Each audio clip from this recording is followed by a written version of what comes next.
وأصحابه أجمعين ومن تبعهم بإحسان إلى يوم الدين. أما بعد، أعوذ بالله من الشيطان الرجيم.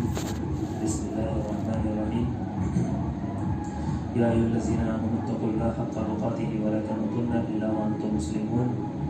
يا أيها الناس اتقوا ربكم الذي خلقكم من نفس واحدة وخلق منها زوجها وبث منهما رجالا كثيرا ونساء واتقوا الله الذي تساءلون به والأرحام إن الله كان عليكم رقيبا. يا أيها الذين آمنوا اتقوا الله وقولوا قولا سديدا يصلح لكم أعمالكم ويغفر لكم ذنوبكم ومن يطع الله ورسوله فقد فاز فوزا عظيما. تمام طرح کی تعریفوں و صفات اللہ وحدہ لا شریک کے لیے تمام جہانوں کا پالنہار ہے، اور بے شمار درود و سلام اللہ کے نبی جناب محمد رسول اللہ صلی اللہ علیہ وسلم پر نازل ہوں. ان اللہ و ملائکتہ یصلون علی النبی یا ایھا الذین آمنوا صلوا علیہ وسلموا تسلیما. اللهم صل علی محمد وعلی آل محمد كما صلیت علی ابراہیم وعلی آل ابراہیم انک حمید مجید. اللهم بارک علی محمد وعلی آل محمد كما باركت على ابراہیم وعلی آل ابراہیم انک حمید مجید. قال الله تعالى في القرآن المجيد في مقام آخر في سورة العصر: والعصر إن الإنسان لفي خسر إلا الذين آمنوا وعملوا الصالحات وتواصوا بالحق وتواصوا بالصبر. اللهم إنك عفو كريم تحب العفو فاعف عني. اللهم إنك عفو كريم تحب العفو فاعف عني. ربي اشرح لي صدري ويسر لي أمري واحلل عقدة من لساني يفقهوا قولي. ربي زدني علما ربي يسر ولا تؤثر وارزقني بالخير. حضرات گرامی، ہم سب جانتے ہیں کہ جہاں اللہ تبارک و تعالیٰ نے قرآن مجید کے اندر ایمان کا ذکر کیا تو وہاں عمل صالح کا بھی ذکر کیا، اور سورہ عصر میں جس طریقے سے اللہ تبارک و تعالیٰ نے فرمایا کہ والعصر ان الانسان لفی خسر الا الذین آمنوا وعملوا الصالحات وتواصوا بالحق وتواصوا بالصبر. یہاں پر آپ دیکھیں گے کہ اللہ تبارک و تعالیٰ نے فرمایا کہ قسم ہے زمانے کی کہ انسان خسارے میں. والعصر ان الانسان لفی خسر. اللہ رب العزت نے یہاں پر وقت کی، زمانے کی قسم کھائی، اور اللہ رب العزت جب کسی چیز کی قسم کھاتا ہے تو اس کو کل قیامت کے دن جو ہے شاہد بنائے گا. شاہد بنانے پر قادر ہے کہ اس کو کل گواہ بنا کر لے کر آئے گا. تو یہاں پر زمانے کی قسم کھائی تو والعصر ان الانسان لفی خسر کے یقیناً انسان جو ہے وہ خسارے میں. بے شک ان کا لفظ استعمال کیا، یعنی یقیناً انسان خسارے میں ہے.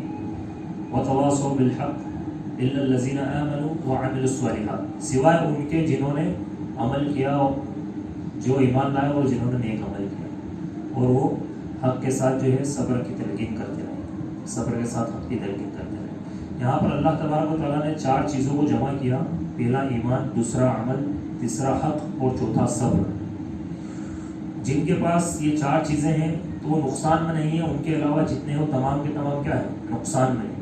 یہ صورت، یہ اکیلی ایک صورت، یہ انسان کے لیے، مومن کے لیے، مسلمان کے لیے حق پہ ہونے کی کسوٹی ہے. یہ اکیلی ایک صورت ایک انسان کے، مومن کے جذبہ ایمان کو جو ہے کئی گنا بڑھا دیتی ہے. یہ اکیلی صورت ایک انسان کی حوصلہ افزائی کرتی ہے کہ اگر سامنے 1 کروڑ اور 1 کروڑ کی بھیڑ میں آپ اگر اکیلے ہیں، اور اگر آپ اس جو ہے 4 کیٹیگری کے اندر اگر آپ فٹ بیٹھ رہے ہیں، اس کی کسوٹی پہ آپ اتر رہے ہیں، تو باقی کے جتنے ہیں وہ اگر آپ کا کچھ بگاڑنا چاہیں، وہ اگر کچھ کرنا چاہیں، وہ اگر تمام کے تمام دوسرے عقیدے پر، دوسرے منہج پر، دوسرے معبودوں پر، دوسرے اصنام کی عبادت کر رہے ہیں، اللہ کے علاوہ کسی اور کو معبود الہ بنا رہے ہیں، تو وہ تمام کے تمام غلط ہے. آپ اگر ان 4 پر کھڑے ہو، ایمان، عمل، صبر اور حق، ان 4 چیزوں پر اگر آپ کھڑے ہو تو 1 کروڑ غلط ہے، آپ اکیلے صحیح. تو یہ ہمارے ایمان کی کیفیت کو بڑھاتی ہے کہ الا الذین آمنوا وعملوا الصالحات. باقی اللہ نے قسم کھائی والعصر کہ قسم زمانے کی انسان خسارے میں ہے. اب وہ انسان کتنے بھی ہو سکتے ہیں، وہ چاہے تو 50 ہو سکتے ہیں، وہ چاہے تو 50 کروڑ ہو سکتے ہیں. اور الا الذین آمنوا وعملوا الصالحات، اس کیٹیگری کے اندر کہ جو ایمان لائے، عمل صالح کیا، اس کیٹیگری کے اندر ایک بندہ بھی ہو سکتا ہے اور 1 کروڑ بندے بھی ہو سکتے ہیں. لیکن دراصل کامیاب ہونے والے کون ہیں؟ جو ایمان لائے اور جنہوں نے عمل صالح کیا. اگر یہ 4 چیزیں ایک ساتھ جمع ہو جاتی ہے تو اللہ کی قسم، اللہ تبارک و تعالیٰ نے جو اس سورت کے اندر قسم کھائی اور جو انسانوں کو خسارے میں بتایا، ان کے علاوہ جتنے بچ رہے ہیں ان کے لیے جنت الحمدللہ، انہی کے لیے اللہ نے اعدت للمتقین. یہ چیز آنے کے بعد انسان کے لیے تقویٰ آتا ہے، اور تقوی کے بعد کیا تیار ہے؟ جنت تیار. تو بھائیوں اور دوستو، آج ہم حقیقت دیکھیں تو عمل کے معاملے میں اکثر ایک دعویٰ کرتی ہے ایمان لانے کے بعد کہ ہم جو ہے ایمان لے کر آئیں. لیکن اگر آپ عمل کے میدان میں دیکھتے ہیں تو عمل کے میدان کے اندر ایک جو ہے خالی، دور دور تک ایک بڑا خالی پن نظر آتا ہے. جیسے اگر آپ جمعے کی نماز میں دیکھیں گے یا عید کی نماز کے اندر اگر آپ دیکھیں گے تو اس کے اندر آپ کو ایک اچھی خاصی بھیڑ نظر آئے گی. لیکن وہی آپ اگر عام نمازوں میں دیکھیں گے تو اس کے اندر لوگ آپ کو نظر نہیں آئیں گے. تو اب ذرا بتائیے کہ جو امت مسلمہ جو حق پہ ہونے کا دم بھرتی ہے، جو ایمان کا دم بھرتی ہے، اس امت کا یہ حال ہے کہ اس کے نظر میں باقی کی نمازوں کی اہمیت نہیں ہے. تو اب ذرا بتائیے کہ ایک انسان نماز ہی سے دور ہو گیا، ایک انسان نے نماز ہی کو ہلکا سمجھ لیا کہ جو کہ جہاد کے میدان کے اندر بھی فرض تھی، تو اس کے بعد کیا اس قوم پر اللہ کی مدد آنا پاسبل ہے؟ کوئی امکان نہیں. کیونکہ اللہ کے نبی صلی اللہ علیہ وسلم کی آنکھوں کی ٹھنڈک کو بھلا کر ایک انسان سمجھ رہا ہے کہ میں اللہ کے نبی کی محبت کو حاصل کر لوں گا، کہ میں اللہ کی محبت کو حاصل کر لوں گا. ان کنتم تحبون اللہ فاتبعونی یحببکم اللہ، کہ اگر تم چاہتے ہو کہ اللہ تم سے محبت کرے تو تم میری اتباع کرو، میری پیروی کرو. اور اللہ کے نبی کے اگر آپ دیکھیں گے کہ تو کتنی ساری احادیث گرامی موجود ہیں. اور ان الصلاۃ کانت علی المؤمنین کتابا موقوتا، کہ نماز کو جو ہے اس کے وقتوں پر فرض کر دیا گیا ہے. اللہ کے رسول صلی اللہ علیہ وسلم نے فرمایا ان بین الرجل و بین الشرک والکفر ترک الصلاۃ، کہ ایک شخص میں اور کفر اور شرک کے درمیان میں اگر فرق کرنے والی کوئی چیز ہے تو وہ نماز ہے. مطلب اگر شرک اور کفر کو آپ ادھر کھڑا کر دیں اور ایک شخص کو ادھر کھڑا کر دیں، اگر ان دونوں کے درمیان کوئی چیز فرق کر رہی ہے تو وہ چیز کیا ہے؟ وہ نماز ہے. اگر نماز کو بیچ میں سے ہٹا لیا تو اب ایک انسان کے لیے بہت زیادہ آسان ہے، ایک انسان کا بہت زیادہ امکان ہے کہ وہ شرک اور کفر کے اندر ملوث ہو سکتا ہے. اور شرک اور کفر کی صرف کچھ کیفیتیں نہیں ہیں، اس کی ہزاروں کیفیتیں ہیں. ایک انسان الگ الگ کیفیتوں سے شرک اور کفر کے اندر داخل ہو سکتا ہے. نماز کو ایک انسان نے چھوڑا، گویا کہ اس کا اللہ تبارک و تعالیٰ سے توکل کم ہوا، تب جا کر اس نے نماز کو چھوڑا. نماز کو ایک انسان نے چھوڑا، گویا کہ اللہ تبارک و تعالیٰ سے جو اس کا خوف تھا، جو تقویٰ تھا، وہ کم ہوا، تب جا کر ایک انسان نے نماز کو چھوڑا. ظاہر سی بات ہے جب ان کیفیتوں کے اندر کمی آئے گی تو ایک انسان کس چیز کے اندر جائے گا؟ شرک اور کفر میں جائے گا. اور جب لگاتار ان چیزوں پر وہ چلتا چلا جائے گا اور وہ نمازوں کو چھوڑتا چلا جائے گا تو شرک اکبر کی کیٹیگری میں جا سکتا ہے، کفر اکبر کی کیٹیگری میں جا سکتا ہے، بڑے شرک اور بڑے کفر کا ارتکاب ہو کر سکتا ہے. بھائی ایک انسان نماز چھوڑ رہا ہے، کس لیے چھوڑ رہا ہے؟ وہ چھوڑ رہا ہے کسٹمر کے لیے، گراہک کے لیے. تو اس کو گویا کہ اللہ تبارک و تعالیٰ پر توکل نہیں ہے، وہ بھروسہ نہیں ہے جو ہونا چاہیے کہ اللہ تبارک و تعالیٰ نے روزی کا انتظام کیا ہے وہ کر دے گا، کہ مجھے کیا کرنا ہے؟ نماز کو ادا کرنا ہے. لیکن اس نے کیا کیا؟ اس نے پہلے فوقیت دی، اس نے جو ہے ارباب بنایا، اس نے رب بنایا اپنے بزنس کو، اپنے دھندے کو. اس نے اپنے اسباب کو ارباب بنا لیا، اس نے اپنے اسباب کو رب بنا لیا. نعوذ باللہ، کیونکہ اس کا بھروسہ کس پر ہو گیا؟ اسباب پر ہو گیا. جب ایک انسان اسباب پر بھروسہ کرے گا اور اگر وہ رب کو، جو رب حقیقی ہے، معبود حقیقی ہے، اس کو چھوڑ دے گا تو اس کے بعد اس کے کفر میں جانے کے امکانات بڑھ جائیں گے. صرف یہی ایک عمل ہے جو شرک سے ایک انسان کو روکتا ہے، شرک سے ایک انسان کو روکتا ہے. اور اسی عمل کو اگر ایک انسان چھوڑ دے گا تو وہ شرک کے اندر اس کے، اگر نماز نہیں ہے تو شرک اور کفر میں بالکل جا سکتا ہے. جبکہ ایک جگہ فرمایا من ترک الصلاۃ متعمدا فقد کفر، کہ جس نے جان بوجھ کر ایک وقت کی بھی اگر نماز چھوڑی تو اس نے کفر کیا.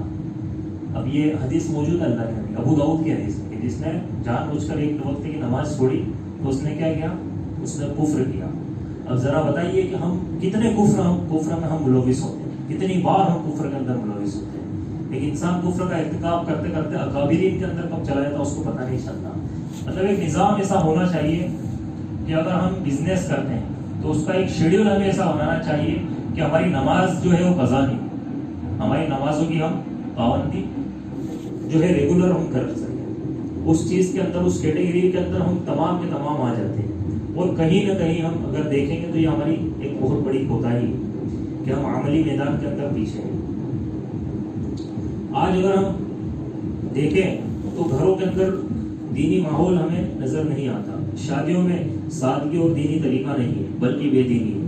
یہ مسلمانوں کے حالات ہیں. ہم لوگوں کے حلیوں کو دیکھتے ہیں تو سچ میں کتنے لوگ ہیں جو محمد رسول اللہ صلی اللہ علیہ وسلم سے محبت کے دعوے میں سچے ہیں کہ ہم اللہ کے نبی سے محبت کرتے ہیں. یہ دعوے بڑے اونچے کرتے ہیں لیکن اس کے بعد ان کے اگر چہروں کو آپ دیکھیں گے تو دعووں میں بالکل بھی سچے نہیں ہیں.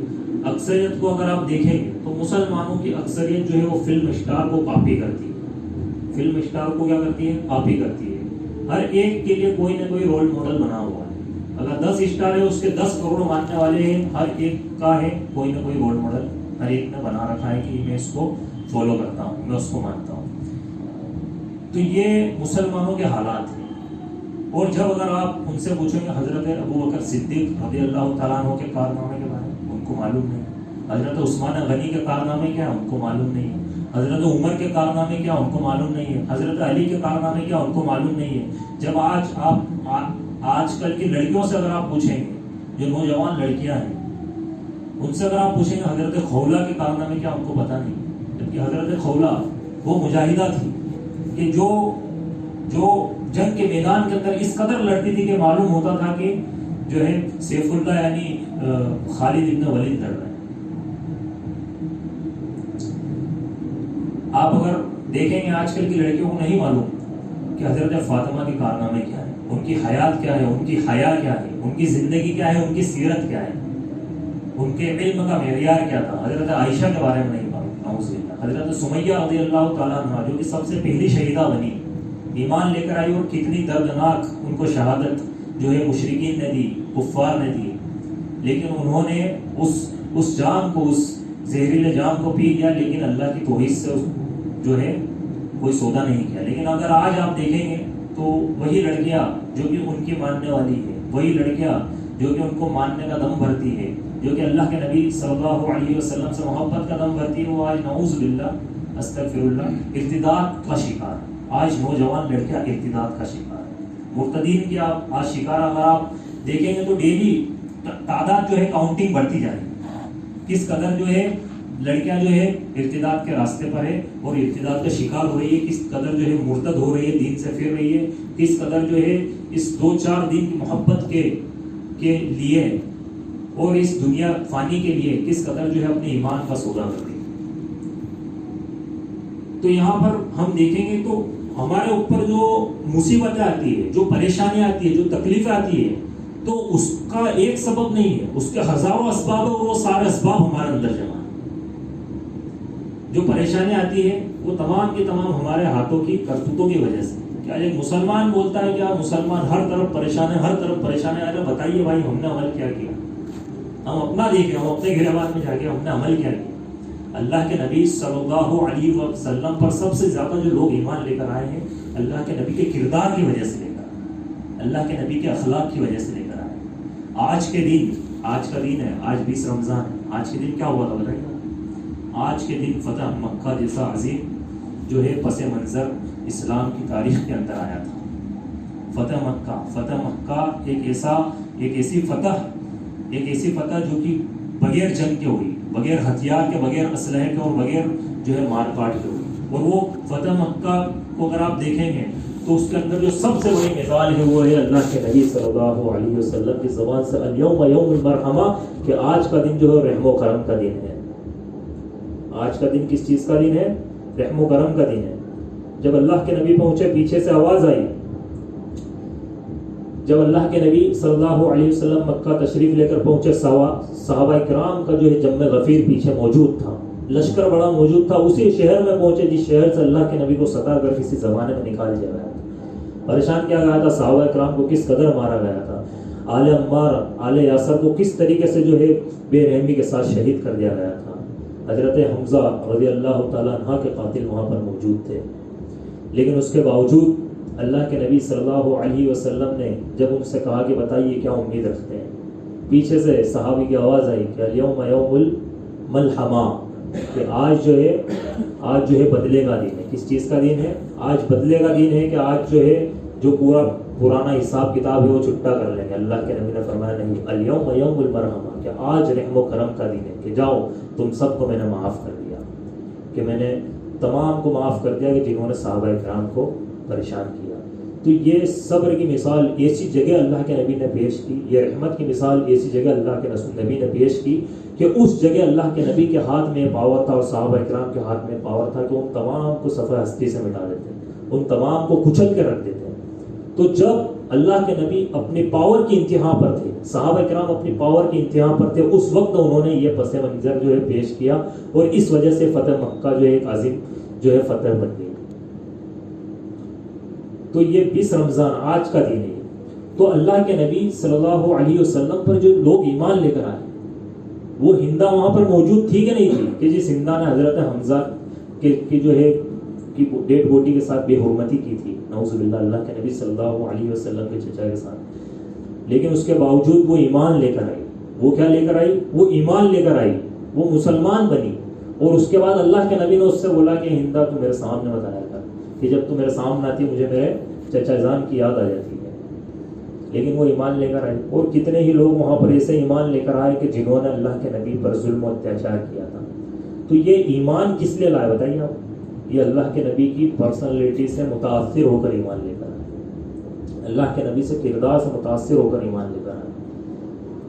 اور یہ شعر بڑا مشہور ہے جو ہمیشہ بیان ہوتا ہے کہ ظالم سے لیا ظلم کا بدلہ نہ کسی وقت مارا بھی تو اخلاق کی تلوار سے مارا. تو اللہ کے نبی نے ہمیشہ اخلاق کی تلوار سے جو ہے بدلہ لیا، اور آپ دیکھیں گے کہ اس کا اثر ایسا ہوا کہ نسل در نسل ایمان لے کر آئے. اس کا اثر ایسا ہوا کہ فوج در فوج، لشکر در لشکر ایمان لے کر آئے. تو عمل کے میدان میں اگر ہم دیکھیں گے تو آج کردار کے معاملات میں مسلمان نوجوان لڑکے لڑکیاں بہرا روی کا شکار ہیں. ایک انسان جو کہتا ہے کہ میں اللہ پر ایمان لاتا ہوں، تو عمل کے میدان میں اتنا خالی پن کیوں ہے؟ یہ ہمیں غور کرنا ہوگا. کیوں قرآن یہ کہتا ہے کہ مجھ کو بھی پڑھ کتاب ہوں مضمون خاص ہوں، مانا تیرے نصاب میں شامل نہیں ہوں. ہم نے ہر چیز کو ہمارے نصاب کے اندر شامل کیا. ہم نے بتائیے کس چیز کو نصاب میں شامل نہیں کیا. یہاں تک کہ ہم نے اپنے بچوں کے فوڈ، مطلب ان کی جو ڈائٹ ہوتی ہے نا، اس کو بھی ہم نے اپنے نصاب میں شامل کیا. ہم نے گھنٹوں نکال کے ہم نے اپنے بچوں کی ڈائٹ بنائی ہے، لیکن ہم نے شامل نہیں کیا اگر کسی چیز کو، تو کس کو نہیں کیا؟ ہم نے قرآن مجید کو ہمارے نصاب کے اندر شامل نہیں کیا. کہ میں صبح اٹھتا ہوں، لیکن اٹھ کر میں کیا کرتا ہوں؟ میں سب سے پہلے جو ہے اپنے بزنس کی بات کرتا ہوں. اس کے بعد میں نہا دھو کر اپنے بزنس پر، اپنے کام دھندے پر چلا جاتا ہوں. میں دن بھر اسی میں نکالتا ہوں، رات کو آتا ہوں، بیوی بچوں کے ساتھ کھیلتا ہوں، اور پھر واپس سے کیا ہو جاتا ہے؟ سو جاتا ہوں. پھر صبح اٹھتا ہوں اور پھر وہی معمول چل رہا ہے. لیکن قرآن مجید کو ہم نے اپنے نصاب کے اندر شامل نہیں کیا. ذرا بتائیے تو کس طریقے سے جو ہے ہم، بتائیے، خیر و امت کا سرٹیفکیٹ اللہ نے ہمیں دیا ہے. سوچنے والی بات ہے، غور کرنے والی بات ہے. تلاش علم تو پہنچ گیا کہاں سے کہاں تک. بتا تو صحیح وہ کون سا سبق ہے جو خدا نے نہیں دیا قرآن مجید میں. ہمیں جاننا چاہیے کہ ہمارا ایمان ریئل ہے یا نہیں، اس میں عملی پروف ہے یا نہیں. آئیے جانتے ہیں یہ سب ہو رہا ہے، اس کی بنیادی وجہ کیا ہے. اللہ کے نبی صلی اللہ علیہ وسلم نے فرمایا لا تزول قدم للآدم یوم القیامت حتی یسأل عن خمس، کہ ابن آدم کے جو قدم جو ہے وہ قیامت کے دن اللہ کے سامنے سے ہل نہیں سکیں گے جب تک کہ وہ 5 چیزوں کے جواب نہ دے دے گا.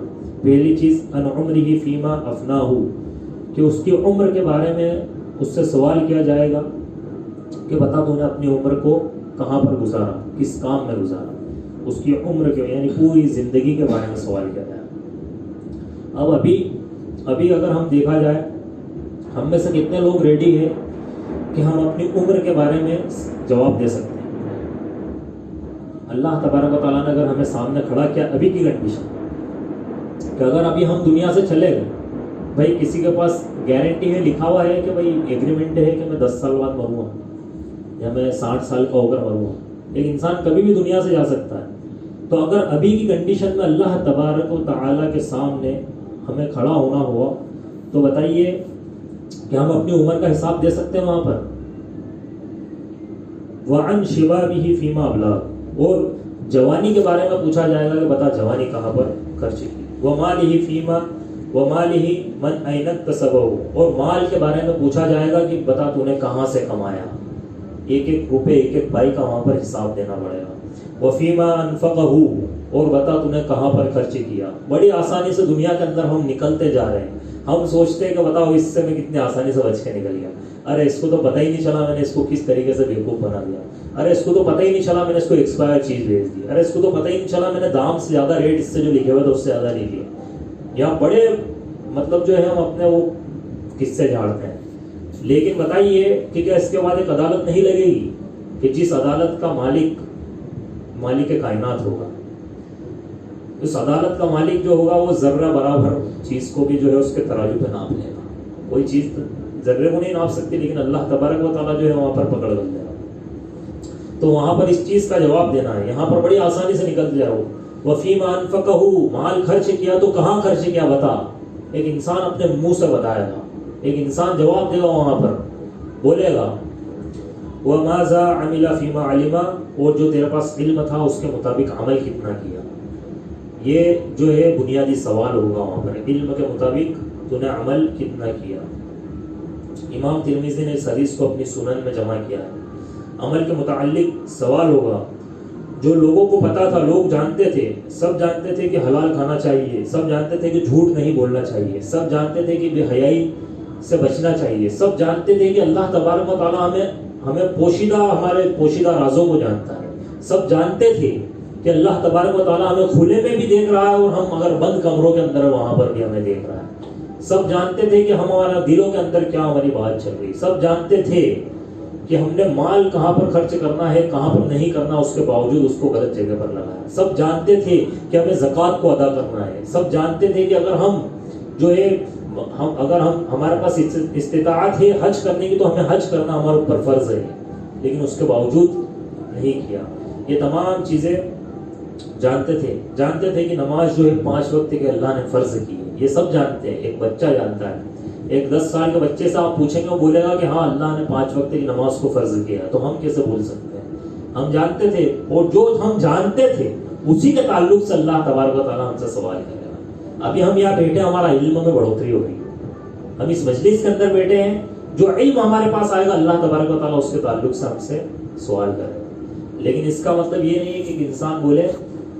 بہت سارے ایسے لوگ ہیں جو کہتے ہیں کہ زیادہ علم حاصل کریں گے تو کیا کرنا پڑے گا؟ عمل زیادہ کرنا پڑے گا، اس کے حساب سے عمل کرنا پڑے گا.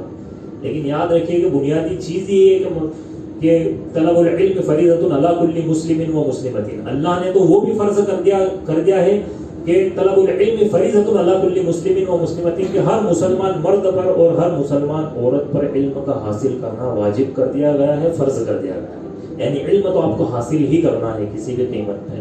کیونکہ قبر کے اندر جو سوال ہونے والا چوتھا سوال جس کے تعلق سے بہت کم لوگ جانتے ہیں. پہلا سوال ہوگا کس چیز کے بارے میں؟ من ربک، تیرا رب کون ہے؟ ما دینک، تیرا دین کیا ہے؟ من نبیک، تیرا نبی کون ہے؟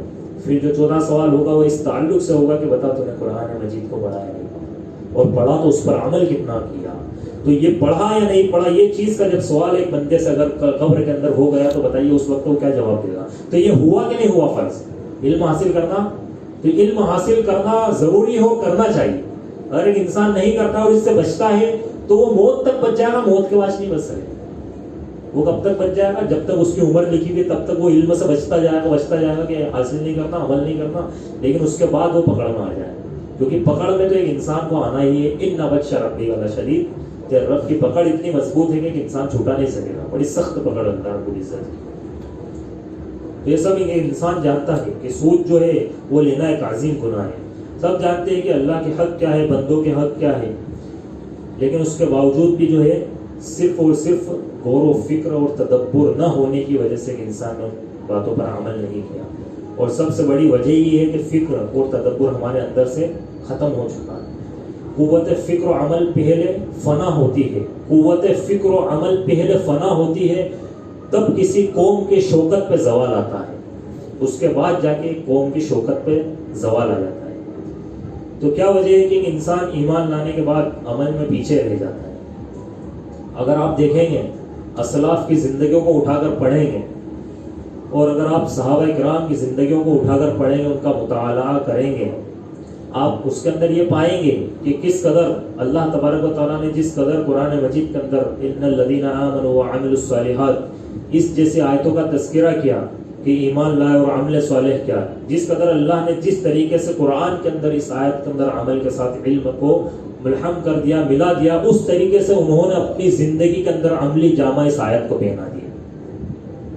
قرآن میں اللہ نے فرمایا تؤمنون باللہ وتجاہدون فی سبیل اللہ باموالکم وانفسکم ذالکم خیر لکم ان کنتم تعلمون، کہ وہ ایمان لاتے ہیں اللہ پر اور اس کے رسول پر، تجاہدون فی سبیل اللہ باموالکم وانفسکم، اور وہ جہاد کرتے اللہ کے راستے میں اپنے مالوں سے، اپنی جانوں سے۔ کس چیز سے؟ اپنے مالوں سے بھی کرتے ہیں اور اپنی جانوں سے بھی کرتے ہیں، یعنی اپنا مال بھی اللہ کی راہ میں لگا دیتے ہیں، اپنی جان بھی لگا۔ وَتُجَاهِدُونَ فِي سَبِيلِ اللَّهِ بِأَمْوَالِكُمْ وَأَنفُسِكُمْ ذَلِكَ خَيْرٌ لَكُمْ إِن كُنتُمْ تَعْلَمُونَ، اور یہ تمہارے لیے بہتر ہے اگر تم علم رکھتے، اگر تم جانتے ہوتے کہ یہ جہاد کرنا کتنی بڑی چیز ہے، کتنی عظیم چیز ہے، تو تمہارے حق میں بہتر ہے۔ خیر لکم، خیر کا تذکرہ کیا؟ اس کے اندر خیر ہے تمہارے لیے۔ تو اس چیز کا علم ایک انسان کو ہے لیکن وہ عمل نہیں کر رہا۔ لیکن اگر آپ اٹھا کر دیکھیں گے اسلاف نے اس آیت پر کس طریقے سے عمل کیا، صحابہ اکرام نے اس آیت کریمہ پر کس طریقے سے عمل کیا۔ صحابہ اکرام نے ایسا نہیں کیا کہ کچھ آیتیں اٹھا لی اور کچھ کو چھوڑ دیا۔ آج کیا ہو رہا ہے؟ آج ہو یہ رہا ہے کہ جہاں پر جہاد کا لفظ قرآن کے اندر آیا وہاں مجاہدے کا لفظ اس کو دے دیا، جہاں جہاد کا لفظ قرآن کے اندر آیا وہاں پر جد و جہد کا لفظ اس کو دے دیا، کہ بھائی کوشش کرنا مطلب ہے اس کا۔ چل رہی ایک سوسائٹی آپ دیکھو اتنی پھٹی پڑی ان کی کہ جب جہاد کا لفظ لکھا ہوا جاتا ہے، ارے جد و جہد ہے سر، کچھ بھی نہیں اس کے علاوہ، جد و جہد ہے، آپ اس کو پروو کرو نا، ثابت کرو اس کو۔ اور ڈر کس بات کا ہے بتائیے آپ؟ اللہ کے علاوہ کس کا ڈر ہے؟ اللہ نے جب کسوٹی نازل کر دی قرآن مجید کے اندر، قرآن کو برہان فرقان کا لفظ دیا، اور آپ ابھی جو صورت نازل ہوئی صرف انسان اسی کو سمجھ لیں کہ الا الذین آمنوا وعملوا الصالحات، کہ سوائے اس کے جو ایمان لایا اور اس نے عمل صالح کیا۔ اللہ نے جب آپ کو مستثنا کر دیا ان چیزوں سے، تو یہ بتائیے کہ اگر وہ کروڑ لوگ آپ کا کچھ بگاڑنا چاہے تو کچھ بگاڑ سکتے ہیں؟ بھائی ابھی گھر کو تباہ کیا جا رہا ہے، لوگوں کو مارا، مسلمانوں کو مارا پیٹا جا رہا ہے، گھر جلائے جا رہے ہیں، کیا نہیں ہو رہا ہے؟ سب ہو رہا ہے، لیکن اس کے باوجود بھی مایوسی کا لفظ اسلام کے اندر نہیں ہے۔ اس سے بڑی بڑی مصیبتیں آگے چلی ہوئی، اس سے بڑے ظالم بادشاہ آگے چلے گئے، یہ بھی ظالم ہے، اس جیسے ظالم اور اس سے بڑے ظالم دنیا میں آگے چلے گئے۔ لیکن اس وقت بھی اللہ نے جو ہے مایوسی کو کفر قرار دیا ہے، کہ مایوسی کیا ہے؟ کفر ہے، بلکہ مایوسی نہیں ہونی چاہیے، اللہ تبارک و تعالیٰ سے امید ہونی چاہیے۔ مایوسی کی جگہ کیا ہونی چاہیے؟ امید ہونی چاہیے، اللہ سے معافی ہونی چاہیے۔ اور یہ جو تکلیفیں آتی ہیں، یہ جو پریشانیاں آتی ہیں، یہ تمام کی تمام ایمان کو مضبوط کرنے کے لیے آتی ہے، کہ ایک انسان ان سے ڈرتا ہے نہیں۔ یہ جو پریشانیاں پہنچاتے ہیں، یہ دنیا میں جتنے بھی لوگ ہیں ان کی کچھ اوقات نہیں اللہ کے سامنے، یہ تمام کے تمام مل جائے، سپر پاور مل جائے اللہ کے خون کے آگے، بتائیے ان کی کیا اوقات ہے، کیا مجال ہے؟ کچھ مجال نہیں ہے۔ یہ اتنا ہی نقصان آپ کو پہنچا سکتے ہیں جتنا اللہ نے آپ کے مقدر میں لکھا۔ اللہ رب العزت نے سورۃ البروج کے اندر تذکرہ کیا اصحاب الاخدود کا، اور کہا قتل اصحاب الاخدود، مار دیے گئے، قتل کر دیے گئے کون؟ جو ہے خندق والے۔ خندق والے کون تھے؟ جنہوں نے ایمان لانے والوں کو خندق کے اندر ڈال کے ان کو زندہ جلا دیا تھا، آگ جلائی تھی اور آگ کے اندر ایمان لانے والوں کو ڈال دیا تھا اور ان کو زندہ جلایا تھا۔ تو یہاں پر اللہ نے تذکرہ کیا کہ دراصل ان کی نظر میں مارے وہ گئے جو خندق میں ڈالے گئے، یعنی جو آگ میں ڈالے گئے، لیکن اللہ نے تذکرہ کیا جنہوں نے ڈالا وہ مار دیے گئے۔ اللہ نے کن کا تذکرہ کیا؟ کہ جنہوں نے ان کو ڈالا نا وہ مار دیے گئے، مارے وہ نہیں گئے۔ تو اللہ کے نزدیک اگر یہ دنیا کے اندر ہمیں کتنی بھی تکلیفیں کیوں نہ پہنچا دے، اللہ کے نزدیک اس آخرت کی تکلیف کے مقابلے میں اس تکلیف کو اہمیت نہیں رکھتی۔ ہمارے گھر توڑ دیے جائیں، اگر ہم توحید پر ہیں الحمدللہ پھر تو اور اچھی بات ہے، اگر ہم ایمان پر ہیں تو پھر تو اور بڑی بات ہے کہ اگر توحید پر اور ایمان پر ہونے کے بعد، اور اگر ہماری توحید کی وجہ سے، ہمارے ایمان کی وجہ سے، ہماری دین کی دعوت و تبلیغ کی وجہ سے، ہمارے مسلمان ہونے کی وجہ سے، ہمیں اللہ کو ایک ماننے کی وجہ سے اگر ہمارے اوپر پریشانی آتی ہے، ہمارے اوپر تکلیفیں آتی ہے، تو یہی تو اللہ تبارک و تعالیٰ کی طرف سے آزمائش ہے کہ اللہ تبارک و تعالیٰ آزماتا ہے، جان کے ذریعے بھی آزماتا ہے اور مال کے ذریعے بھی آزماتا ہے۔ دیکھیے آزمائش تو آنی ہے۔ اگر آپ ایمان پر ہے تو اس دنیا میں اگر آپ یہ سوچتے ہیں کہ آزمائش کے بغیر میں نکل جاؤں تو پاسبل نہیں۔ اگر ایمان کے اعلیٰ درجے پر پہنچنا ہے تو آزمائشوں کو گلے لگانا ہوگا اور ان کو گلے لگانا سیکھنا پڑے گا، ہم ان سے چھٹکارا نہیں پا سکتے۔ اور اس کے بعد پھر اللہ تبارک و تعالیٰ کا سپورٹ اگر ہماری طرف ہے تو ایک مرتبہ جو ہے اللہ کے نبی صلی اللہ علیہ وسلم کے ساتھ جو ہے حضرت عبداللہ ابن عباس کم عمر